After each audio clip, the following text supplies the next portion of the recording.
Now, a Pietermaritzburg mother was arrested for printing fake money.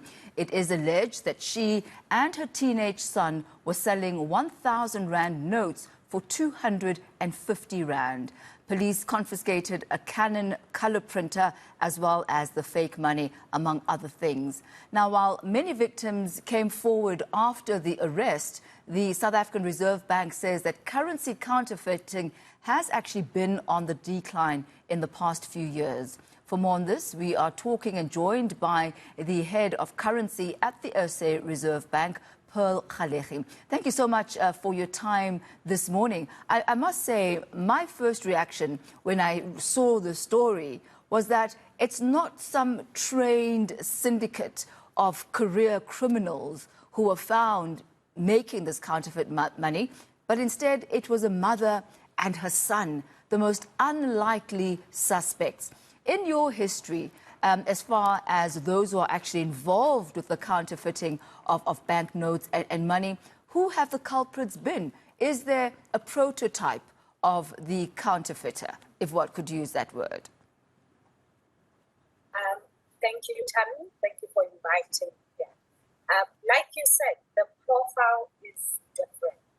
So it ranges from teenagers that are taking chances to people that have actually went to university with proper degrees and they are working, and we will find some counterfeit in there.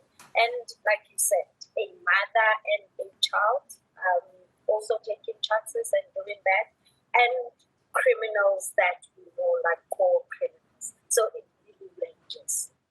And as far as the currency and the value of the banknotes that are most counterfeited, which ones are there? We're talking the 200 Rand notes, 100 Rands. Which ones are the ones that are the choice for the counterfeiters? We see the 100 Rand.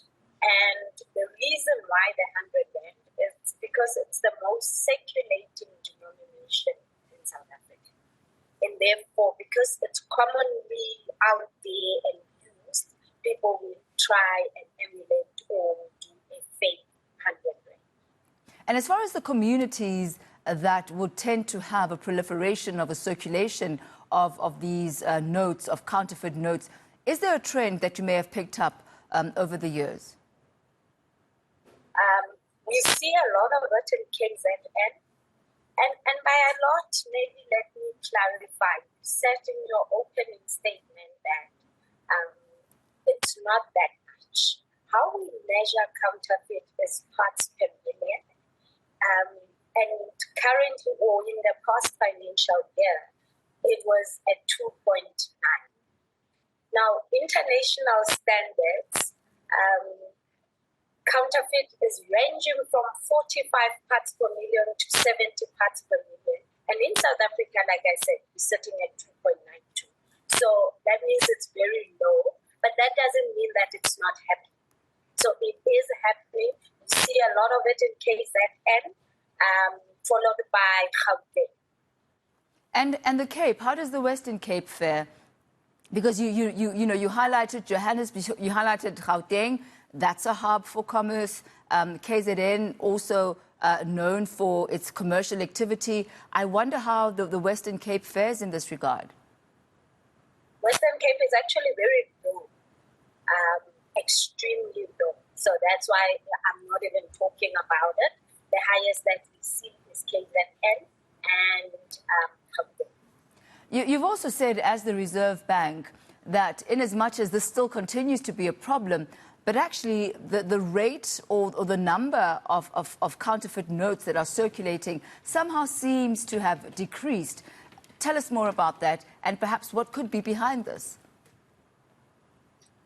There are few reasons that we think are behind it, and that includes the awareness and training that the Reserve Bank does. So we go out to the members of the public and we've got something called Know Your Money, where we are training and educating the members of the public how to identify a genuine banknote, so that when they see a counterfeit, they'll be able to easily tell some of the features that are on there that they are not genuine. The second thing that we do is we upgrade our banknotes. Recently, Tammy, you have seen on the 3rd of May, we had upgraded currency, so both banknotes and coin, with new and advanced security features that we have put in them.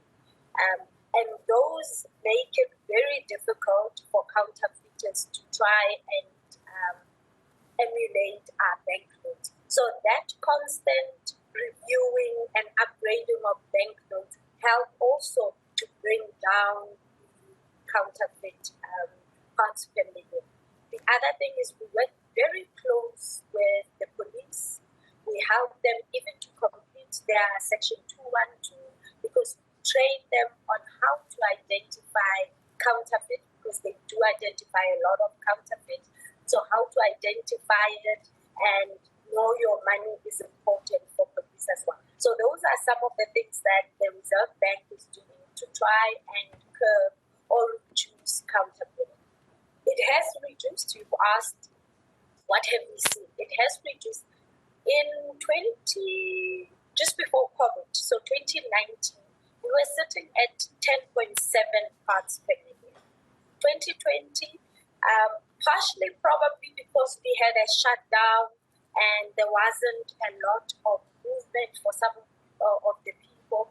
So we went down from 10 parts per million to around 6 parts per million. But it's been going down ever since.